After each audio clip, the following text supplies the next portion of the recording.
তো বন্ধুরা, আমরা যেটা বলেছিলাম যে প্রতিদিন 30টা করে এমসিকিউ কোশ্চেন আমরা আলোচনা করব। আমরা কি কোশ্চেন আলোচনা করব না, all previous years question from WPSC, অর্থাৎ ওয়েস্ট বেঙ্গল সিভিল সার্ভিস বা ডাব্লিউবিসিএস থেকে যে সমস্ত কোশ্চেনগুলো এসেছে সেখান থেকে আমরা প্রতিদিন 30টা করে কোশ্চেন আলোচনা করব এবং উইথ এক্সপ্লেনেশনের সঙ্গে। ঠিক আছে, তো আমরা চালু করব 2005 থেকে শুরু করব। তো 2005 থেকে শুরু করব এবং আর 2023 পর্যন্ত করব। ঠিক আছে, যতগুলো কোশ্চেন আছে সবগুলো এক্সপ্লেনেশন করব। তোমরা খাতা পেন নিয়ে অবশ্যই বসে থাকো এবং অবশ্যই এগুলো তোমাদের ক্ষেত্রে উপকার হবে। তো আজকে আমরা শুরু করব ডাব্লিউবিপিএসসি থেকে যত যা প্রিভিয়াস ইয়ার্স কোশ্চেন আছে সেই সমস্ত কোশ্চেনের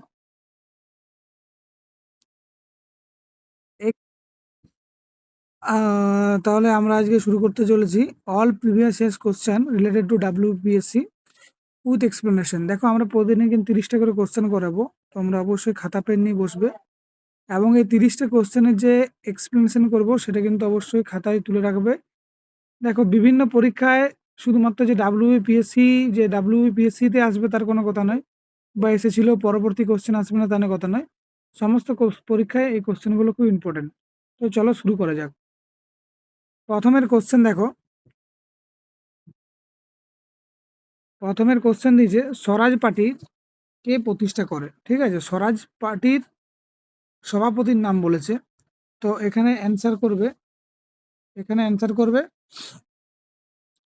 মতিলাল নেহেরু। ঠিক আছে, অপশন নাম্বার 1 হচ্ছে মতিলাল নেহেরু। তো এই মতিলাল নেহেরু যেহেতু হলো, তাহলে স্বরাজ পার্টি সম্পর্কে দু একটা কথা শুনে রাখো। স্বরাজ পার্টি গঠন হয়েছিল কত 1923 সালে 1 জানুয়ারি গঠন করেছিল। কে কে ছিল? মতিলাল নেহেরু এবং চিত্তরঞ্জন দাস দুজনে ছিলেন। ঠিক আছে, এবং এই স্বরাজ পার্টি 1922 সালে, কত সালে 1922 সালে কি হয়েছিল না, আলাদা হয়ে গেছিল। কোথা থেকে? ইন্ডিয়ান ন্যাশনাল কংগ্রেস থেকে আলাদা হয়ে গেছিল। গয়া যে সম্মেলনটা হয়েছিল সেখানে আলাদা হয়ে নতুন পার্টি তৈরি করেছিল। ঠিক আছে, চলো নেক্সট। জারোয়ারা বাস করে কোথায়? দেখো, জারোয়ারা বলতে এখানে কি বোঝানো হয়েছে? জারোয়ারা বলতে এখানে বোঝানো হয়েছে যে উপজাতির কথা বলা হয়েছে। ঠিক আছে, তাহলে এই জারোয়ারা উপজাতি কোথায় বাস করে? তাহলে অ্যান্সার হবে আন্দামান দ্বীপপুঞ্জ। ঠিক আছে, আন্দামান দ্বীপপুঞ্জ। আচ্ছা, এখানে দেখো, আন্দামান দ্বীপপুঞ্জের ক্যাপিটালের নাম কি বলো দেখিনি? না, আন্দামান দ্বীপপুঞ্জের যে ক্যাপিটাল সেটা হচ্ছে কি হবে না, হচ্ছে পোর্ট ব্লেয়ার বলা হয়। ঠিক আছে, পোর্ট ব্লেয়ার হচ্ছে ক্যাপিটালের নাম। কিন্তু এখন নতুন একটা ক্যাপিটাল হয়েছে, সেই নতুন ক্যাপিটালটার নাম কি? তাহলে নতুন ক্যাপিটালের নাম তোমরা লিখে রাখো। কি হয়েছে না, শ্রী, ঠিক আছে, বিজয়পুরম। পুরম, ঠিক আছে, শ্রী বিজয়পুরম হচ্ছে এই ক্যাপিটাল। ওকে, নেক্সট। চলো নেক্সট কোশ্চেন আমরা আলোচনা করি। অ্যান্টিবডি উৎপন্ন করে। অ্যান্টিবডি উৎপন্ন করে বলতে এখানে অ্যান্টিবডি কোথা থেকে উৎপন্ন হয় কোশ্চেনের মানে। তো এখানে কি হবে? অ্যান্টিবডি উৎপন্ন হচ্ছে প্লাজমা ও লসিকা থেকে। ঠিক আছে, কি হবে? প্লাজমা ও লসিকা। অপশন নাম্বার হচ্ছে বি হচ্ছে অ্যান্সার। ঠিক আছে, পরের কোশ্চেন, নিম্নোক্ত ব্যক্তিগুলির মধ্যে মিত্তাক্ষরা কে লিখেছেন? ঠিক আছে, মিত্তাক্ষরা কে লিখেছেন? মিত্তাক্ষর একটা গ্রন্থের নাম। এই মিত্তাক্ষরা কে লিখেছেন? না, অ্যান্সার হবে বিজ্ঞানেশ্বর। অপশন নাম্বার হচ্ছে ডি হচ্ছে বিজ্ঞানেশ্বর। এই মিত্তাক্ষরা কি না, মিত্তাক্ষরা একটা সংস্কৃত ভাষায় লেখা একটা গ্রন্থ। এটা কি না হচ্ছে উত্তরাধিকার প্রাচীন হিন্দু আইনের উপর লেখা একটা গ্রন্থ। ঠিক আছে, উত্তরাধিকার জন্য যে এটা, এবং এটা তোমার ওই যে একাদশ শতাব্দী চালুক্য আদালতে, এটা দক্ষিণ ভারতের কথা বলছি, তিনি একজন পণ্ডিত ছিলেন বিজ্ঞানেশ্বর, তারই লেখা হচ্ছে মিত্তাক্ষরা। নেক্সট দেখো, এটা দিয়েছে পাকিস্তানের প্রধানমন্ত্রীর নামে। তো এটা এখন অনেক 2005-এর কোশ্চেন করছি আমরা, তো এটা এখন কারেন্ট টপিক নয় বলে এটা আমরা এখন এটা বাদ দিচ্ছি। ঠিক আছে, নেক্সট। পশ্চিমবঙ্গে বনভূমির শতকরা আয়তন কত? পশ্চিমবঙ্গে শতকরা আয়তন হচ্ছে 13.5। ঠিক আছে, অপশন নাম্বার হচ্ছে এ, 13.5। পরের কোশ্চেন, ভারতের অর্ধনগ্ন ফকির ব্রিটিশ প্রধানমন্ত্রী কার সম্বন্ধে বলেছিল? অর্থাৎ বলতে চাইছে যে অর্ধনগ্ন ফকির কাকে বলা হয়। ঠিক আছে, এটা অ্যান্সার হবে গান্ধীজি। এই গান্ধীজিকে বলেছিলেন। কে বলেছিলেন? তখনকার দিনে যে আমাদের ব্রিটিশ প্রধানমন্ত্রী ছিল চার্চিল বলেছিলেন। ঠিক আছে, উইনস্টন চার্চিল, তিনি বলেছিলেন গান্ধীজিকে, কি বলেছিলেন? অর্ধনগ্ন ফকির। Okay, next question, long walk to freedom বইটি কার লেখা? খুব ইম্পর্টেন্ট একটা বই। লং ওয়াক টু ফ্রিডম বইটি কার লেখা? না, লং ওয়াক টু ফ্রিডম বইটির নাম হচ্ছে নেলসন ম্যান্ডেলা। ঠিক আছে, নেলসন ম্যান্ডেলা। এরপর দেখো এখানে আমাদের এপিজে আব্দুল কালাম স্যার আছেন এখানে। তো তার যে লেখা বইটা, অটোগ্রাফি বইটার নাম কি? আমরা সবাই জানি। ঠিক আছে, সেই বইটার লেখার নাম হচ্ছে wings of fire. Wings of fire. ঠিক আছে, উইংস অফ ফায়ার একটা বই। কে লিখেছে? না হচ্ছে এপিজে আব্দুল কালাম। চলো নেক্সট কোশ্চেন আমরা যাই। ঠিক আছে, নেক্সট কোশ্চেন কি আছে, যে আয়তনে পশ্চিমবঙ্গের কার সমান? ঠিক আছে, আয়তনে পশ্চিমবঙ্গ প্রায় কার সমান? ড্যাশের সমান। তাহলে এখানে কি হবে অ্যান্সার আমার? হাঙ্গেরি। ঠিক আছে, হাঙ্গেরির সমান হচ্ছে আমাদের পশ্চিমবঙ্গ। ঠিক আছে, নেক্সট, ভারতীয় বিপ্লবীদের দ্বারা চট্টগ্রাম অস্ত্রাগার লুণ্ঠন, ঠিক আছে, চট্টগ্রাম ঢাকা লুণ্ঠন কোন সালে হয়েছিল? তাই তো, কোন সালে হয়েছিল এটা বলা আছে, তাই তো। তাহলে হয়েছিল এটা 1930 সালে। অ্যান্সার হবে বি, 1930 সালে। কত? না 18 এপ্রিল। ঠিক আছে, 18 এপ্রিল কিন্তু হয়েছিল চট্টগ্রাম অস্ত্রাগার লুণ্ঠন। এর যে নেতৃত্ব দিয়েছিলেন কে ছিল? না মাস্টার দা সূর্য সেন। ঠিক আছে, সূর্য সেন কিন্তু নেতৃত্ব দিয়েছিলেন। এবং এর জন্য কি হয়েছিল? না সূর্য সেন এর ফাঁসি হয়েছিল। ফাঁসিটা কত সালে হয়েছিল? না 1934 সালে ফাঁসি হয়েছিল। ঠিক আছে, 1934 সালে কিন্তু কি হয়েছিল? ফাঁসি হয়েছিল মাস্টারদার। ওকে, চলো নেক্সট। নেক্সট, ড্যাশ রাজ্যে বসবাসকারী তপশিল জাতির জনসংখ্যা সবচেয়ে বেশি? অর্থাৎ বলতে চাইছে যে কোন রাজ্যে তপশিল জাতির জনসংখ্যা বেশি বসবাস করে, তাই তো। তাহলে এখানে দেখো অপশন হচ্ছে কর্ণাটক, উড়িষ্যা, ঝাড়খণ্ড আর মধ্যপ্রদেশ, তাই তো। তো এখানে অপশন আছে আমাদের, কি নেবো এখানে? আমাদের অ্যান্সার হবে মধ্যপ্রদেশ করব। ঠিক আছে, আমরা কি করবো? হচ্ছে মধ্যপ্রদেশে সবচেয়ে বেশি হচ্ছে জনজাতি দেখা যায়। ওকে, তপশিল জনজাতি কিন্তু দেখা যায়। পরের কোশ্চেন কি আছে দেখো, বলছে ঘাম, লালা এবং অশ্রুতে লাইসোজেম নামে এক উৎসেচক থাকে যা ধ্বংস করে কাকে?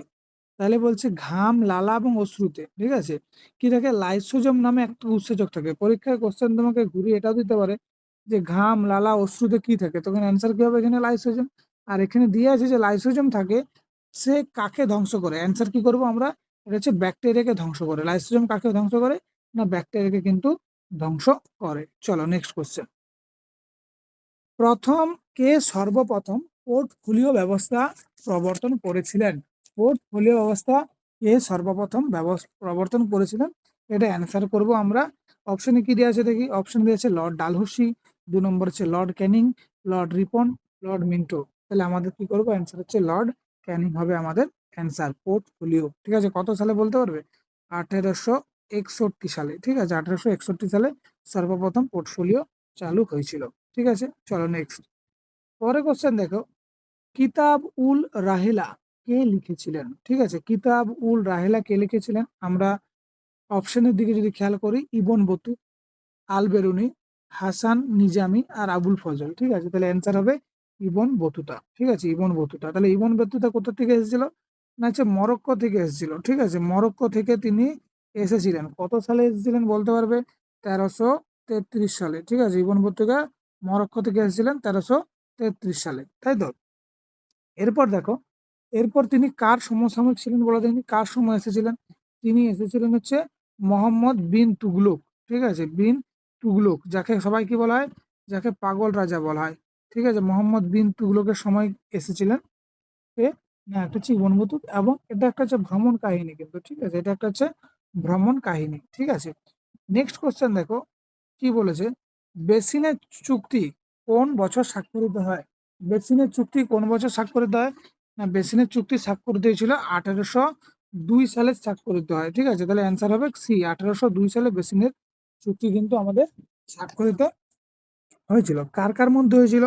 না হচ্ছে ইস্ট ইন্ডিয়া কোম্পানি এবং পুনার মারাঠা পেশোয়া দ্বিতীয় বাজিরাওয়ের সঙ্গে কিন্তু বেসিনের চুক্তি স্বাক্ষরিত হয় কিন্তু। ঠিক আছে, ওকে, চলো নেক্সট কোশ্চেন, জালিয়ানবাগ হত্যাকাণ্ড কোন সালে ঘটেছিল?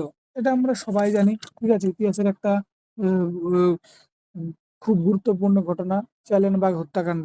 ঠিক আছে, এই জালিয়ানবাগ হত্যাকাণ্ড কি হয়েছিল, কখন হয়েছিল? তাহলে আমরা লিখবো 1919 সালে কিন্তু জালিয়ানবাগের হত্যাকাণ্ড হয়েছিল। অপশন নাম্বার হচ্ছে এ। 1919 কত না 13ই এপ্রিল। ঠিক আছে, প্রথম হচ্ছে 13ই এপ্রিল কিন্তু জালিয়ানবাগের হত্যাকাণ্ড কিন্তু হয়েছিল। ঠিক আছে, তো 13 এপ্রিল হয়েছিল। এরপরে এই যে 13 এপ্রিল হয়েছিল জালিয়ানবাগের হত্যাকাণ্ড, তো এই কোন স্থানে হয়েছিল না ছিল পাঞ্জাব। কোন স্থানে হয়েছিল না পাঞ্জাবে হয়েছিল, পাঞ্জাব অমৃতসর। ঠিক আছে, পাঞ্জাবের অমৃতসরে কিন্তু হয়েছিল জালিয়ানবাগের হত্যাকাণ্ড। তাহলে এইখানে আরো কোশ্চেন পড়ে, দেখো এখানে এই রিলেটেড কোশ্চেন পড়ে যে পাঞ্জাবের যে জালিয়ানবাগের হত্যাকাণ্ড হয়েছিল তখন জেনারেল কে ছিল। ঠিক আছে, ব্রিগেডিয়ার যাকে বলি, তিনি ছিলেন জেনারেল ডায়ার। ঠিক আছে, তিনি ছিলেন জেনারেল ডায়ার। ঠিক আছে, ডায়ার। হ্যাঁ, এরপরে আর একটা কোশ্চেন পড়ে যে জেনারেল ডায়ার তো ছিলেন, ঠিক আছে, তখন ভাইস রয় কে ছিল। ঠিক আছে, তখন ভাইস রয় কে ছিল, ভাইস রয় ছিল হচ্ছে লর্ড চেমসফোর্ড। লর্ড চেমসফোর্ড ছিল কি ছিল না ভাইস রয়, লর্ড চেমসফোর্ড ছিল কিন্তু ভাইস রয়। ওকে, চলো নেক্সট কোশ্চেন। ভারতের ড্যাশ রাজ্যের সাথে পশ্চিমবঙ্গের সীমানা দীর্ঘতম? ভারতের কোন রাজ্যের সঙ্গে সব থেকে বেশি সীমানা শেয়ার করেছে? সেটা হচ্ছে কি হবে না ঝাড়খণ্ড হবে। তাহলে অ্যান্সার কি হবে? অ্যান্সার হচ্ছে ঝাড়খণ্ড। অপশন নাম্বার হচ্ছে এ। অপশন নাম্বার হচ্ছে এ। কত কিলোমিটার বলতে পারবে কেউ? 500 কিলোমিটার। কত কিলোমিটার? 500 কিলোমিটার। তাহলে সব থেকে বেশি যদি ঝাড়খণ্ড হয়, তাহলে সব থেকে কম কি হবে বলো দেখিনি? সব থেকে কম হচ্ছে আমাদের সিকিম। ঠিক আছে, সিকিম হচ্ছে সব থেকে কম। ঠিক আছে, সিকিম হচ্ছে সব থেকে কম। কত? মাত্র 60 কিলোমিটার। ঠিক আছে, তাহলে ঝাড়খণ্ড হলো, এদিকটা হচ্ছে সিকিম হলো। আর তাহলে এখান থেকে বলো দেখিনি যে পশ্চিমবঙ্গের সঙ্গে কোন কতগুলি দেশের সীমানা শেয়ার করছে পশ্চিমবঙ্গের সাথে? পশ্চিমবঙ্গের সাথে 3টা দেশ করেছে। আমাদের একটা হচ্ছে বাংলাদেশ। ঠিক আছে, বাংলাদেশ। ঠিক আছে, বাংলাদেশ কোন দিকে অবস্থিত? পশ্চিমবঙ্গে, এটা হচ্ছে পূর্ব দিকে। ঠিক আছে, ইস্ট। ঠিক আছে, ইস্ট বাংলাদেশ হলো। তারপরে হচ্ছে, আর এই বাংলাদেশ সব থেকে বেশি, ঠিক আছে, সব থেকে বেশি বাউন্ডারি শেয়ার করেছে বাংলাদেশ ভারতের সাথে। এরপরে আছে কি নর্থের দিকে দুটো স্টেট আমরা পাই, নর্থের দিকে দুটো আমাদের দেশ পাচ্ছি, সেটা হচ্ছে কি হবে না হচ্ছে নেপাল আর ভুটান। ঠিক আছে, নেপাল আর ভুটান। তাহলে আমরা কি পেলাম যে ওয়েস্ট বেঙ্গলের সঙ্গে 3টা দেশ শেয়ার করছে, সেটা হচ্ছে একটা হচ্ছে পূর্ব দিকে হচ্ছে বাংলাদেশ, আর হচ্ছে নর্থে হচ্ছে নেপাল, আর হচ্ছে ভুটান। ওকে, এবং পশ্চিমবঙ্গের সব থেকে বেশি শেয়ার করে সেই রাজ্যটার নাম হচ্ছে কি না পশ্চিমবঙ্গের সঙ্গে যে সীমানা শেয়ার করে সেই রাজ্যটার নাম হচ্ছে ঝাড়খণ্ড পেলাম। আর সবথেকে কম হচ্ছে সেটা হচ্ছে সিকিম পেলাম। ঠিক আছে, ক্লিয়ার? চলো নেক্সট কোশ্চেন। সমষ্টি উন্নয়ন সংগঠিত হয় ড্যাশের ভিত্তিতে, অর্থাৎ সমষ্টি উন্নয়ন কার ভিত্তিতে গঠিত হয়, তাই তো? সমষ্টি উন্নয়ন ভিত্তিতে হয়, তাহলে এখানে অ্যান্সার হবে এলাকার ভিত্তিতে সমষ্টি উন্নয়ন কিন্তু গঠিত হয়। ঠিক আছে, ওকে, চলো এরপরে নেক্সট কোশ্চেন কি আছে দেখি। টিপাম বেলে পাথর ড্যাশ রাজ্যে দেখা যায়? টিপাম বেলে পাথর কোন রাজ্যে দেখা যায়, তাই তো? টিপাম বেলে পাথর আমরা সবাই জানি ঝাড়খণ্ডে কিন্তু দেখতে পাওয়া যায় টিপাম বেলে পাথর। ক্লিয়ার হয়েছে? নেক্সট। দিল্লির আইনসভা ভবনে বোমা নিক্ষেপ ভগৎ সিং এর সহযোগিতা ছিলেন কোন বিপ্লবী? সুখদেব, রাজগুরু, চন্দ্রশেখর আজাদ না বটুকেশ্বর দত্ত? ঠিক আছে, তো এখানে অ্যান্সার হবে কি হবে না হচ্ছে বটুকেশ্বর দত্ত হবে। ঠিক আছে, কি হবে? বটুকেশ্বর দত্ত। এই বটুকেশ্বর দত্তের সঙ্গে হয়েছিল 1929 সালে। 1929 সালে। ঠিক আছে, 1929 সালে কতই আচ্ছা 8ই এপ্রিল। ঠিক আছে, 8ই এপ্রিলে ঘটনাটা ঘটেছিল। ওকে, 8ই এপ্রিল ঘটনাটা কিন্তু ঘটেছিল। এই ঘটনাকে কি বলা হয় না একটা অন্য নাম দেওয়া হয়, সেই নামটা কি না সেন্ট্রাল অ্যাসেম্বলিং। সেন্ট্রাল, ঠিক আছে, অ্যাসেম্বলিং, ঠিক আছে, অ্যাসেম্বলিং, ঠিক আছে, বোম্বিং। ঠিক আছে, এটা বলা হয় সেন্ট্রাল অ্যাসেম্বলিং বোম্বিংকে বলা হয় কি না এই যে দিল্লি আইনসভা বোমা নিক্ষেপের ঘটনা। ঠিক আছে, এইখানে দেখো এখানে আমাদের কি ছিল না এখানে হচ্ছে ইনকলাব জিন্দাবাদ কথাটা ব্যবহার হয়। ইনকলাব জিন্দাবাদ মানে হচ্ছে বিপ্লবী দীর্ঘজীবী হোক। কে বলেছিলেন? এটা হচ্ছে ভগৎ সিংই বলেছিলেন। ওকে, এবং ভগৎ সিং এর ফাঁসি হয় কখন জানো? 23শে মার্চ 1931 সালে। ঠিক আছে, 1931 সালে ফাঁসি হয়। এর সাথে কার সাথে হয়েছিল? সুখদেবের হয়েছিল। আর রাজগুরু, রাজগুরুর নাম হচ্ছে শিবরাম রাজগুরু। ঠিক আছে, ওকে, নেক্সট। নেক্সট কি আছে দেখো। বিক্রমশিলা বিশ্ববিদ্যালয় কে প্রতিষ্ঠা করে, তাই তো? বিক্রমশিলা বিশ্ববিদ্যালয় কে প্রতিষ্ঠা করে? না এখানে অ্যান্সার করব আমরা হচ্ছে ধর্মপাল। ঠিক আছে, আমরা অ্যান্সার করব হচ্ছে ধর্মপাল হচ্ছে বিক্রমশিলা বিশ্ববিদ্যালয় কিন্তু, দাঁড়াও 1 মিনিট, বিক্রমশিলা বিশ্ববিদ্যালয় কে করেছিল? ধর্মপাল। অ্যান্সার আমার কি হবে? না ধর্মপাল হবে। এই বিক্রমশিলা বিশ্ববিদ্যালয় কোথায় অবস্থিত বলে দেখুন? হচ্ছে বিহারের ভগলপুরে। ঠিক আছে, বিহারের ভগলপুরে। আর এটাকে ধ্বংস কে করেছিল? বখতিয়ার খিলজি। ঠিক আছে। গোপাল কে ছিল? গোপাল হচ্ছে পাল বংশের প্রতিষ্ঠা বলা হয়। ঠিক আছে, ঠিক আছে, পাল বংশের প্রতিষ্ঠা কে? হচ্ছে গোপাল। পরীক্ষায় কোশ্চেন পড়ে অনেকে। তালিকটের যুদ্ধ দিয়েছে দেখো, বলছে তালিকটের যুদ্ধ কোন বছর হয়? তালিকটের যুদ্ধ, তালিকটের যুদ্ধ কখন হয়? না 1556 সালে হয় তালিকটে। তাহলে অপশন নাম্বার বি হচ্ছে তালিকটের যুদ্ধ 1556 সালে কিন্তু হয়। এই তালিকটের যুদ্ধ কার কার সাথে হয়েছিল বলতে পারবে? এটা হচ্ছে বিজয়নগরের সঙ্গে। ঠিক আছে, বিজয়নগরের সাথে। কার হয়েছিল? দক্ষিণাত্যের সুলতানদের। ঠিক আছে, সুলতান যারা ছিল তাদের সাথে হয়েছিল। ঠিক আছে, সুলতানদের সাথে হয়েছিল। এবং এর ফলে কি হয়? বিজয়নগর কি হয়? ধ্বংস হয়ে যায় যুদ্ধের পরে। ঠিক আছে, চলো নেক্সট। বন্দে মাতরম গানটি নেওয়া হয়েছে কোথা থেকে? ঠিক আছে, বন্দে মাতরম সবাই জানো, বন্দে মাতরম কোথা থেকে নেওয়া হয়েছে? না হচ্ছে আনন্দমঠ উপন্যাস থেকে কিন্তু নেওয়া হয়েছে। এই আনন্দমঠ উপন্যাস কার লেখা? না বঙ্কিমচন্দ্রের চট্টোপাধ্যায়। ঠিক আছে, তাহলে বলো দেখিনি বন্দে মাতরম বঙ্কিমচন্দ্র, ঠিক আছে, বঙ্কিমচন্দ্র বললাম, ঠিক আছে, বঙ্কিমচন্দ্র চট্টোপাধ্যায় লেখা। ঠিক আছে, তো এই বঙ্কিমচন্দ্র চট্টোপাধ্যায় যখন তিনি বলছেন বন্দে মাতরম, এই বন্দে মাতরম শব্দের অর্থ কি? বন্দে মাতরম শব্দের অর্থ হচ্ছে আমি তোমার প্রশংসা করি মা। ঠিক আছে, এই বন্দে মাতরম শব্দের অর্থ হচ্ছে আমি তোমার প্রশংসা করি মা। ঠিক আছে, আর এই বন্দে মাতরম প্রথম গাওয়া হয়েছিল কোথায়? না 1896 সালে। কোন অধিবেশনে? না হচ্ছে কলকাতা অধিবেশনে। ঠিক আছে, সরি, এটা হচ্ছে কলকাতা, ক্যালকাটা অধিবেশন। ঠিক আছে, ক্যালকাটা অধিবেশনে গাওয়া হয়েছিল 1896 সালে। ঠিক আছে, ওকে, গাওয়া হয়েছিল। এবং এই যে বন্দে মাতরম গানটি, ঠিক আছে, এটা কি হয়েছিল? না এটা হচ্ছে সংবিধান গণপরিষদে কখন গ্রহণ করা হয় জানো? গণপরিষদে গ্রহণ করা হয় 24শে জানুয়ারি। ঠিক আছে, 1950 সাল। ঠিক আছে, 1950 সালে কিন্তু এটা গ্রহণ করা হয়েছিল। ঠিক আছে, চলো নেক্সট কোশ্চেন কি বলছে দেখো। বাংলার ক্রিকেট দলের অধিনায়ক হলো, এটাও পুরনো কোশ্চেন। ঠিক আছে, তখন 2005-এর কোশ্চেন করছি আমরা, ডাব্লিউবিসিএস এর।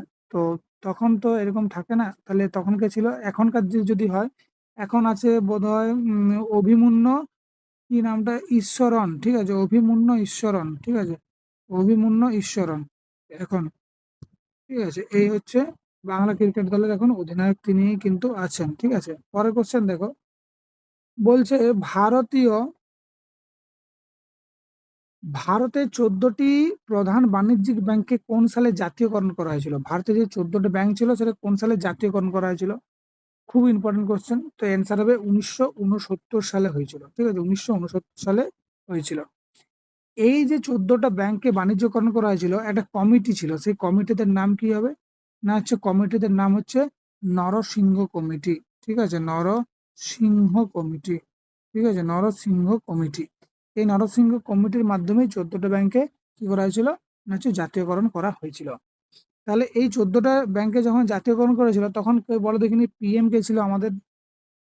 পিএম কে ছিলেন? না পিএম ছিলেন ইন্দিরা গান্ধী।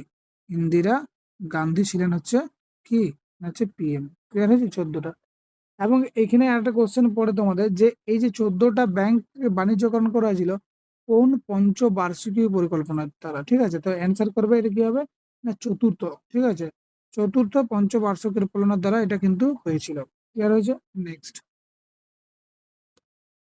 বলছে ভারতের রাষ্ট্রপতি জরুরি অবস্থা ঘোষণা করতে পারেন যদি, ঠিক আছে, ভারতের জরুরি অবস্থা ঘোষণা করতে পারেন কি হবে? তাহলে আগে ভাবো যে জরুরি ঘোষণা কটা কোন আর্টিকেলে আছে? 352 আছে একটা, 356 আছে একটা, আর 360 আছে। ঠিক আছে, এমার্জেন্সি, স্টেট এমার্জেন্সি, আর একটা হচ্ছে অর্থনৈতিক এমার্জেন্সি, এই তিনটায় আছে, তাই তো? তাহলে যুদ্ধ কি ক্ষেত্রে বলা যেতে পারে? এবার দেখো কি বলেছে কোশ্চেনে।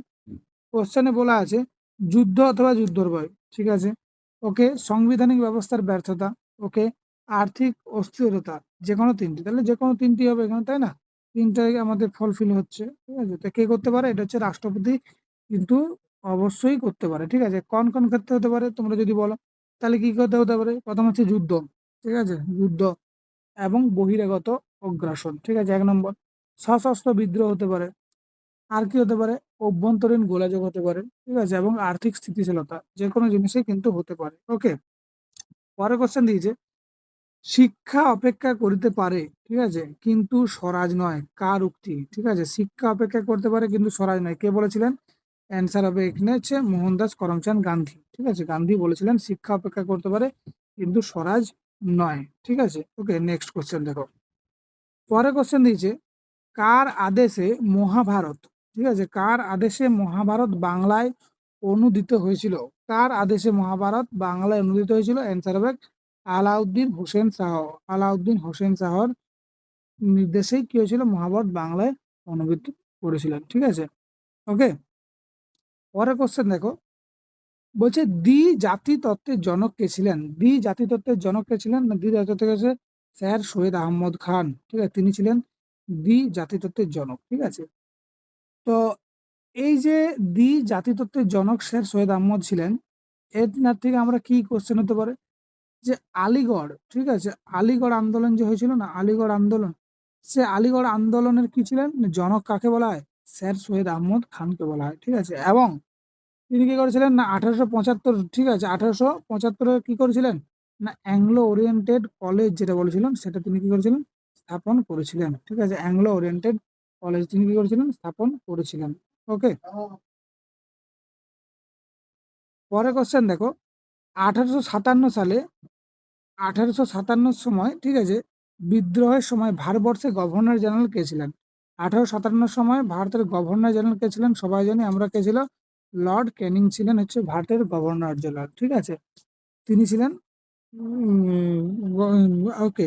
আচ্ছা, বড় দেখুন 1857 সালে, ঠিক আছে, যে বিদ্রোহ হয়েছিল তার লিডারশিপ কার দ্বারা হয়েছিল? দ্বিতীয় বাহাদুরের দ্বারা হয়েছিল। ঠিক আছে, শেষ মুঘল সম্রাট তিনি ছিলেন। ঠিক আছে, তার দ্বারাই কিন্তু হয়েছিল।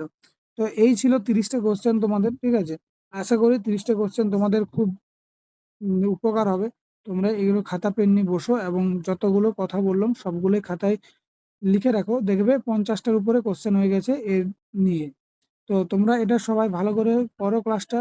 প্রতিদিন 30টা করে আমরা কোশ্চেন কন্টিনিউ করব এবং যত যা প্রিভিয়াস ইয়ার্স কোশ্চেন যে সবগুলো আমরা করব উইথ এক্সপ্লেনেশনের সাথে। ঠিক আছে, চলো আগামীকালকে আবার তোমাদের সঙ্গে আসছি। আজকের মতো এটুকুই, ভালো থাকো।